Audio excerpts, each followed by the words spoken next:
നമ്മൾ ഇന്നൊരു കോടീശ്വരനെയാണ് ഞാൻ നിങ്ങൾക്ക് പരിചയപ്പെടുത്തുന്നത്. അത് ഇന്നത്തെ കാലത്ത് ലക്ഷങ്ങൾക്കൊന്നും 1000 രൂപയുടെ വില പോലുമില്ല. എന്നാൽ ഒരു 10-15 വർഷം മുൻപാണെങ്കിൽ ഒരു 5 ലക്ഷം എന്ന് പറയുന്നത് ഇന്നത്തെ കോടി രൂപയുടെ മൂല്യവും വിലയും വരും. അപ്പോൾ ഒരു 15 വർഷം മുന്നേ 65 ലക്ഷം രൂപ ലോട്ടറി അടിച്ച ഒരാളുടെ നമ്മുടെ കണ്ണപുരത്ത്. അപ്പോൾ ഇന്ന് ഞാൻ നിങ്ങളെ കൂട്ടിക്കൊണ്ടു പോകുന്നത് അദ്ദേഹത്തിൻ്റെ സ്ഥാപനത്തിലേക്കാണ്, അദ്ദേഹത്തിൻ്റെ തൊഴിൽ സ്ഥാപനം. അപ്പോൾ നേരെ കണ്ണപുരം റെയിൽവേ സ്റ്റേഷനിൽ മെയിൻ റോഡിലേക്ക് വന്നു കഴിഞ്ഞാൽ അദ്ദേഹത്തിൻ്റെ സ്ഥാപനം ഈ കാണുന്നതാണ് അദ്ദേഹത്തിൻ്റെ സ്ഥാപനം.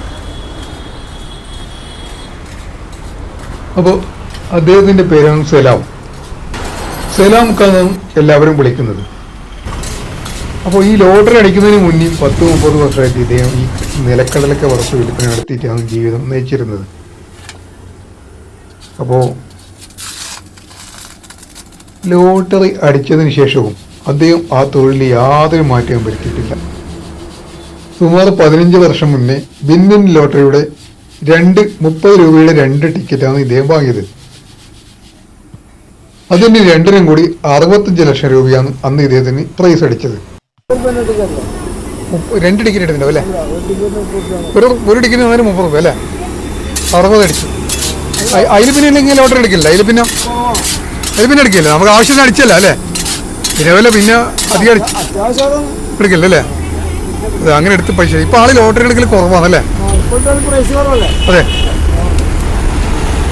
ഓ, ഇക്കക്ക് ഇപ്പൊ എത്ര കുട്ടികളായില്ലേ? 4 കുട്ടികളല്ലേ? അവർ പഠിക്കുന്നുണ്ടല്ലേ? എല്ലാവരും കല്യാണം കഴിഞ്ഞു. അപ്പോ പെൺകുട്ടികളും ആൺകുട്ടികളും 3 കൊണ്ട് ഒരാൾ ആണ് നമ്മളിവിടെ കാണുന്ന കുട്ടിയല്ലേ അല്ലേ? എനിക്കറിയാം അവൻ എനിക്കറിയാം. പെൺകുട്ടികൾ എനിക്കറിയില്ല. ഓക്കെ, ഏത് ലോട്ടറി അടിച്ചിന്? ഇത് വിൻവിന്നിന്റെ അല്ലേ? ഏത് കൊല്ലം ലോട്ടറി അടിച്ചിന്? കൊല്ലോർമ്മയില്ല. എത്ര അടിച്ചിന്? 65 ലക്ഷം അല്ലേ? അപ്പൊ എന്തിന് കടലൊക്കെ വെക്കല് നിങ്ങൾ മതിയാക്കിയില്ല? ആ തൊഴിലോടിൽ കുറയും അല്ലേ? അതാണ്. അപ്പം ഒരു ലോട്ടറി വിന്നറാണ് ഈ കടലൊക്കെ വറക്കുന്നത് അല്ലേ? അതാണ്, ഇത് എല്ലാവർക്കും മാതൃകയാവണം. അതെ, അതാ അല്ലേ? ഇപ്പൊ താമസം കണ്ണപുരം തന്നെ അല്ലേ?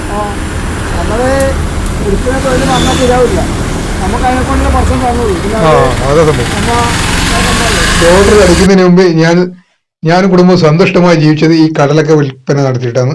അതുകൊണ്ട് തന്നെ അതിന്റെ മഹത്വം ഞാൻ മറക്കില്ല എന്നാണ് ഈ വലിയ മനുഷ്യൻ പറയുന്നത്. അദ്ദേഹത്തിന് ഒരു വലിയ നമസ്കാരം. അപ്പോൾ നിങ്ങൾക്ക് എന്നെ ഈ വീഡിയോ ഇഷ്ടപ്പെടുകയാണെങ്കിൽ എന്റെ ചാനൽ സബ്സ്ക്രൈബ് ചെയ്യുക, ലൈക്ക് ചെയ്യുക, ഷെയർ ചെയ്യുക.